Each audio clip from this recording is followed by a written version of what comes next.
अस्सलाम वालेकुम, आदाब। मैं हूं Khalil Farhad. Uniform civil code का जिन फिर बोतल से बाहर आ गया है।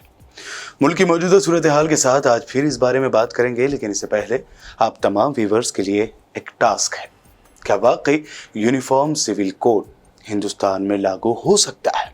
क्या इससे सिर्फ मुसलमानों को ही फर्क पड़ेगा? दूसरे रिलीजन को इससे क्या कोई फर्क नहीं पड़ेगा? इन सवालों का जवाब आप पूरा एपिसोड देखने के बाद कमेंट बॉक्स में जरूर दें। सबसे पहले जानते हैं यूनिफॉर्म सिविल कोड या यकसा सिविल कोड आखिर है क्या। यूनिफॉर्म सिविल कोड का मतलब है मुल्क में हर सिटीजन के लिए एक जैसा कानून, चाहे वो किसी भी धर्म, मजहब, जात या फिरके से ताल्लुक रखता हो। इन तमाम के लिए एक ही लॉ यानी एक ही कानून।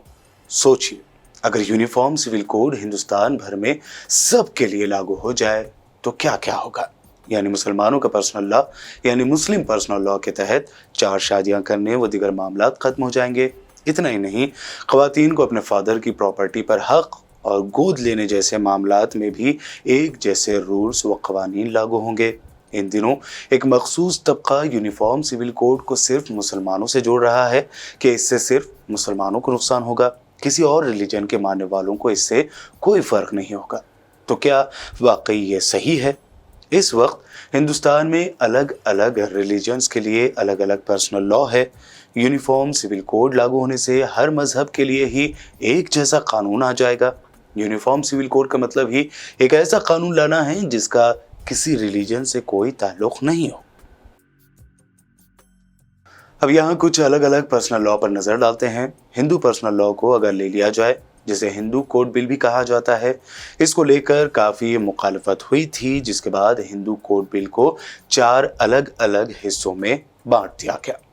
Farmer prime minister Jawaharlal Nehru ने इसे Hindu marriage act, Hindu succession act, Hindu adoption and maintenance act और Hindu minority and guardianship act में बांट दिया था। इस कानून ने औरतों को सीधे तौर पर ताकतवर बनाया। इन एक्ट्स के तहत औरतों को अपने बाप और हस्बैंड की प्रॉपर्टी में हक मिलता है। इसके अलावा अलग अलग जातों के लोगों को एक दूसरे से शादी करने का हक है, लेकिन कोई शख्स एक शादी के रहते हुए दूसरी शादी नहीं कर सकता। इसी तरह ईसाइयों यानी क्रिश्चियंस का भी पर्सनल लॉ है। क्रिश्चियन पर्सनल एक्ट में 2 अहम बातें हैं। एक, शादीशुदा जोड़े को तलाक के लिए 2 साल तक अलग रहना जरूरी होता है। इसके अलावा लड़की का माँ की जायदाद पर कोई राइट या हक नहीं होता। अब अगर मोदी हुकूमत यूनिफॉर्म सिविल कोड नाफिज करती है तो उसके बाद अलग अलग मजाहिब के मानने वालों को क्या होगा? हिंदुओं का मैरिज कोड कैंसिल हो जाएगा। सिखों की कृपान रखने पर पाबंदी लग जाएगी।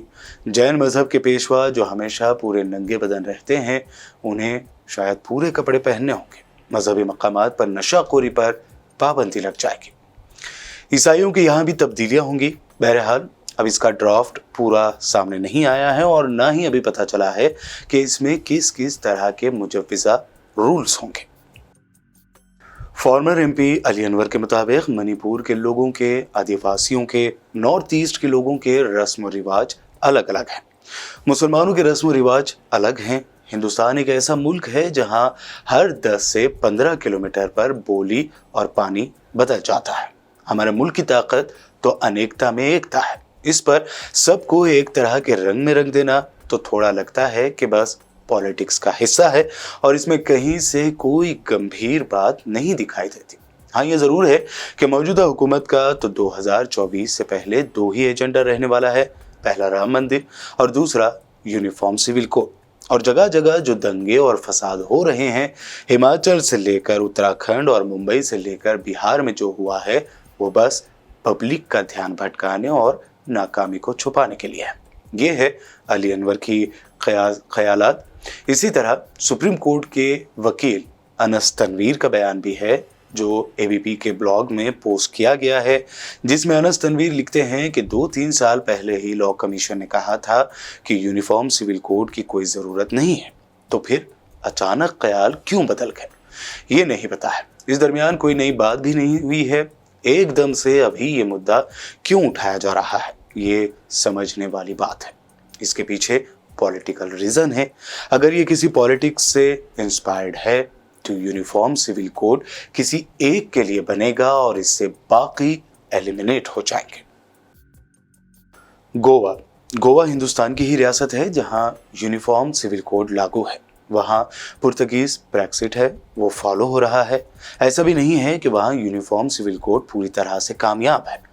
जिन भी कंट्रीज में यूनिफॉर्म सिविल कोड लागू है, क्या वहां हमारे हिंदुस्तान की तरह अलग अलग रिलीजन्स, तबके, जात और ट्राइबल्स यानी कबाइल भी हैं? इस पर भी सोचने की ज़रूरत है। हम दूसरे कंट्रीज़ की मिसाल देकर इसे अपने हिंदुस्तान में लागू नहीं कर सकते हैं। ख़ास बात यह भी है कि 150 साल कबल बरतानवी हुकूमत ने ऐलान किया था कि वो हिंदुस्तानियों के मजहबी मामलात में कोई मदाखलत नहीं करेंगे।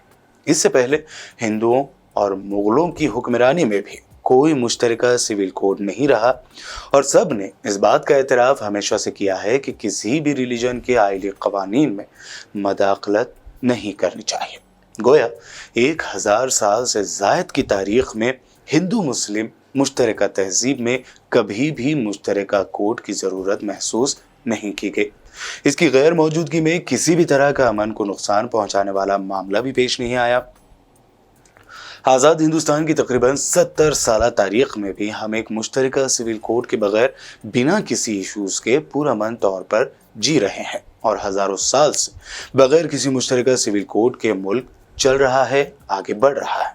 तो आखिर मोदी हुकूमत के पास क्या जवाज़ है कि वो अलग अलग रिलीजन के मानने वालों, अलग अलग ज़ात, तबके, कबाइल वाले मुल्क हिंदुस्तान यकसा सिविल कोड या यूनिफॉर्म सिविल कोड या कॉमन सिविल कोड को नाफिज करना चाहती है? और ऐसा करने से क्या मुल्क में बेचैनी और बदअमनी नहीं फैलेगी? ये सवाल भी काफ़ी अहम है। और अगर कॉमन सिविल कोड हिंदुस्तान भर में लागू कर भी दिया जाए तो इस बात के ज़्यादा चांसेस हैं कि मुसलमानों से ज़्यादा खुद हिंदू, सिख, क्रिश्चियन और दीगर कबाइल के लोगों की आवाज़ कॉमन सिविल कोड की मुखालिफत में ज़्यादा बुलंद होगी। इन बातों पर सोचिएगा ज़रूर। आप अपना जवाब कमेंट बॉक्स में ज़रूर दें। तो मिलते हैं जांच पड़ताल के अगले एपिसोड में। तब तक के लिए देखते रहिए BBN चैनल।